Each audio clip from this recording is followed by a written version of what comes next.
Honourable Member for Lac St. Anne Parkland. Yes, Madam Speaker, thank you so much, and to the member from Peace Notley for bringing this forward. Again, it's one of those, necessity is the motherhood of all invention. When we're talking about the rural crime issues that are taking place, we have the Rural Crime Watch, we have Citizens on Patrol.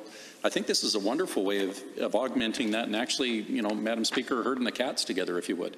There's lots of well-intentioned people out there that just need that little bit of help. And when I was sitting in some of the Rural Crime Watch meetings, that's what they felt it kind of lost in the last several years, was that was that support for those type of organizations and communities.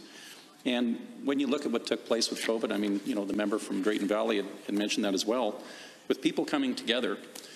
The interesting thing is, I heard members opposite from Ellerslie, talking about some of the potential racism issues out in the law enforcement community. Now, to me, this would be a chance to be completely reflective of the communities. It's a community-driven type item. If it's the core, it's volunteers from the community.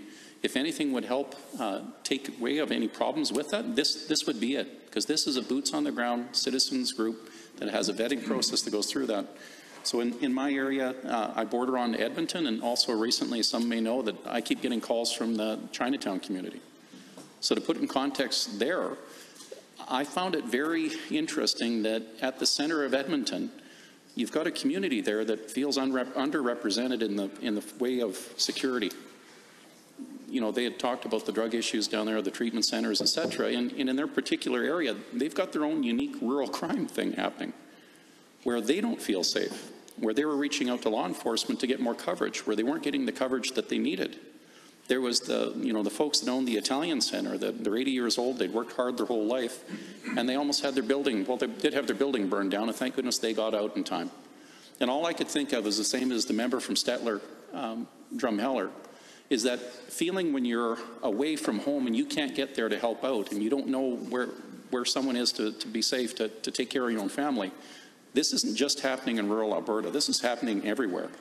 So if the solution for this would be have an urban core, because it doesn't delineate whether it's a rural or urban core, it's the sense of that community coming together, getting the proper training, being empowered to be able to help out their partners, their people around the community, their neighbors. This is such a wonderful motion to bring forward. I'm glad that we can have this debate on it, because again, I'm looking at the rural context, but also with that urban lens. And for Lac St. Anne Parkland, that we literally sit on the border of West End Edmonton, the amount of people that we have, the propensity and the density that we have towards the eastern side is disproportionate to the western side. And when you start traveling that hour and a half, 2 hours to get the west, you see that change.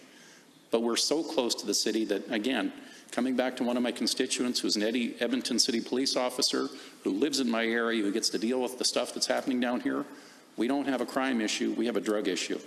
And the core is the drug issue that's feeding all of these other things.